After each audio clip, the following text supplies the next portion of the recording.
it was nuts. And what about Billy Batts? That's eventually what did Tommy Simone in, wasn't it? The murder of Billy Batts? No. That was part of it. But that wasn't... Yeah. Billy Batts was a Gambino in the Gambino family, right? Yeah, and John Gotti had a club right down the street from our club, Robert's Lounge. He was on 101st Avenue, he was on 115th, and Rockaway Boulevard. And there was always beefs with those guys. But Tommy had killed this kid named Foxy. I don't even know his real name. I know him as Foxy. But he had killed... Tommy was going out with Foxy's sister. And, you know, Foxy says, hey, listen, dude, stay the fuck with my sister. Yeah, okay. Yeah, like Tommy paid him any fucking mind. And then one day, you know, Tommy hears through the grapevine that Foxy's looking for him. Because Foxy was pissed off. Now, he don't want to leave my sister alone. I got something for him, you know. So when Tommy heard that, he went over to Foxy's house, right? Rings Foxy's doorbell. Foxy walks out and punches him in the fucking head. Tommy was a big dude. He wasn't like Joe Pesci. He was like 6'2" and fucking shoulders out to here. Tommy goes down the fucking ground, pulls out a fucking pistol and kills Foxy. One shot. Tommy gets up, walks out of nice fucking condos or whatever the fuck you want to call them, nice area in Howard Beach.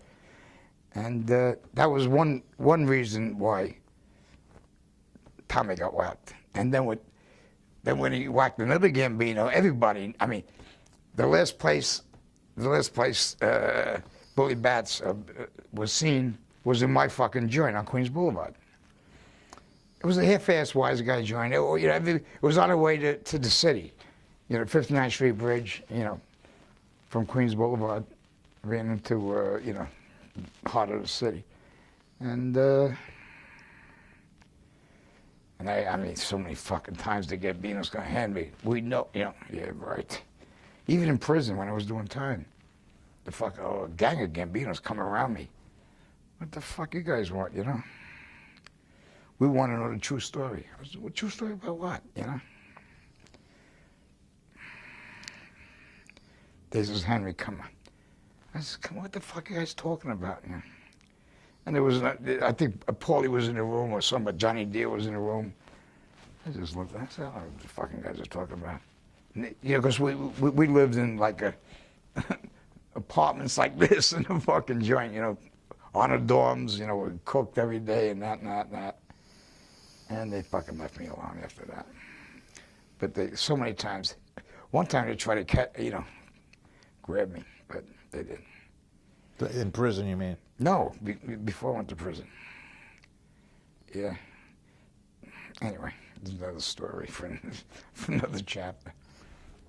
Henry, one thing I think that's really, really well shown in the film too is when things start to turn. When, you know, after you're first in prison and it looks like I think you're going to go back, and it does it in the film by showing that day that, you know, the helicopter was after you were driving. And then the reason I'm bringing that up is when things did turn and the lifestyle started to change on you, and the paranoia, I would imagine, creeped in. That wasn't paranoia. It was reality, dude.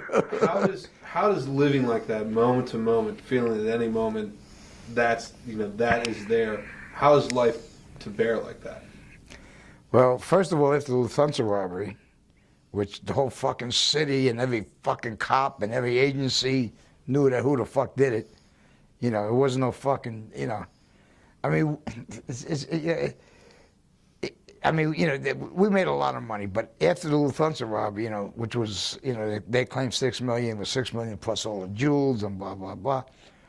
And, it was, you know, anyway, everybody started getting whacked around me. You know, all the crew. I mean, one guy took Stacks, Marty, you know, and they all kept falling.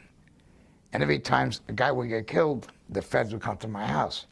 Hey, Henry, we know you was involved, blah, blah, blah. You know, and I was like, oh, you fucking nuts. I don't know what the fuck you're talking about. Henry, you're going to be next. You know, a week later, they find 2 bodies, some fucking where, or, you know, whatever. And They come to my house, the ladies' pictures out. The nice thing the feds did, they used to wait for my kids to go to school. They would never come when my children were at the home, right? Me and my wife sitting around a fucking dining room table. And Henry, you gonna go next? I said, why are you sure? I don't even know these guys, you know. He wasn't allowed to associate with known criminals. You know, I was on federal parole at the time. And, you know, I tried to play stupid, you know. They knew fucking better. I said, Henry, you know, blah, blah, blah. I says, dudes, I don't know what you're talking about, right? And after 11 of them died, one gal, this is Teresa Ferrara, and they found a torso. I don't know how the fuck they figured it was Teresa Ferrara, but I guess they did. And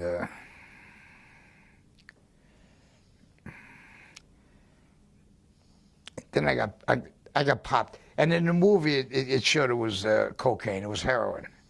We was getting it from the pizza connection and blah, blah, blah. You know what I mean? And, you know, I never asked for my $500,000 that I was supposed to get from the score. You know, then I was supposed to get $250,000 from Marty's end, so like $750. Everybody that asked for their money got whacked. So I just figured, fuck this. And one day, I go meet Jimmy. We got a secret place we used to meet. And he shows me a fucking pouch, you know, a bag. And he says, here, you know, you met a lot of black dudes in prison. He says, stop moving this shit. I said, what is it? He says, it's pure heroin. I never even seen pure heroin at the time of my life, right? I'd seen heroin, but not pure heroin. He says, and of course, it's $2.50 a fucking kilo, blah, blah, blah. You know, they can whack it 30 times, you know, for the street. You know a lot of wholesalers. And I said, okay, Jimmy, I put the shit in my pocket. And I called a couple of dudes I knew up in Harlem, you know. But it wasn't coke. But now I start making like $25,000 a week. You know, so I'm doing good. You know, I'm coming up again. You know what I mean? Not that I was ever down. But I was coming up, you know. I mean, it was a lot of fucking money, 25 grand a week back then, you know, in the 70s, you know. So I bought a house, you know, blah, blah, blah, and all this other good shit.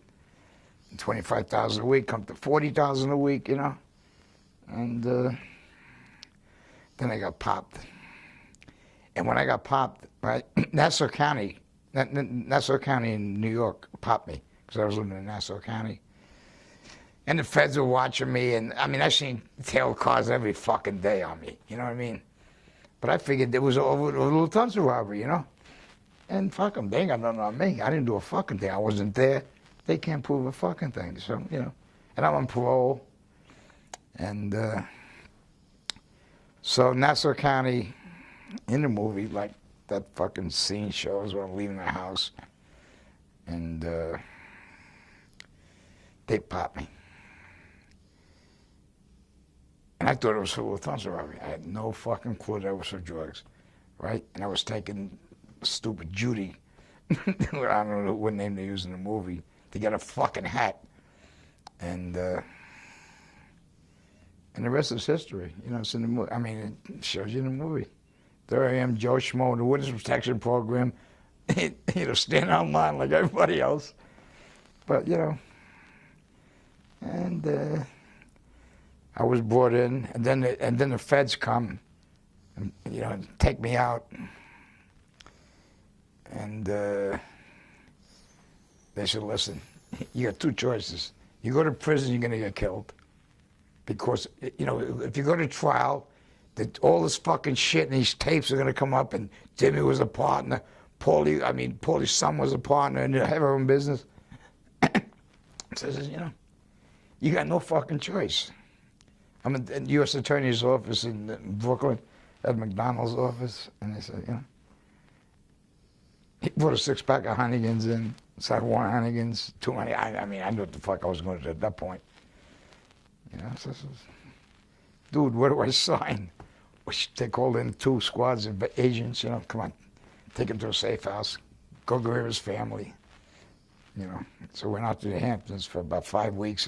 That's how long it took to get into witness protection program back then. And I had to go to Washington and blah, blah, blah, blah, blah. And so I had to sign a contract that never tell another lie. Seriously. You know, if we catch you in one fucking lie, we're going to prosecute you for every fucking thing we got on you. We'll turn you back over to Nassau County.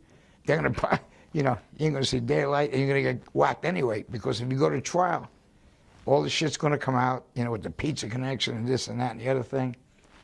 So, and the rest is fucking history, you know. I wound up with the government, you know, I didn't trust them in the beginning, you know, and, but we became friends and they're still my friends to this day. And, and witness protection was so good to me. And, you know. They treated you good?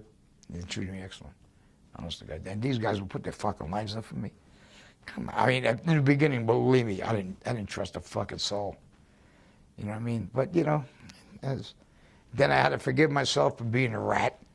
You know, at one point I would have put a fucking 45 in my mouth and blew my fucking brains out before I ever even thought about becoming a rat. But, you know, times have changed. Now I paint. I'm a little, you know, I do artwork. I speak. I mentor kids. You know what I mean? I do what I got to do. But, you know, I'm mob art, you know, on eBay and, you know, I'm living a life. The life of Riley, you know, William Bendix, the life of Riley. But, you know, life is good to me. What can I say? And there's somebody up there watching me that looks out for me. I outlived them all. I'm happy, joyous, and free. And, you know, things are good. Do you live in any fear, Henry? No. Fear. I live in so much fear in my fucking life. You think I know about fear at my age? No. I just paint, I cook, you know, and life is good. That's all that's left.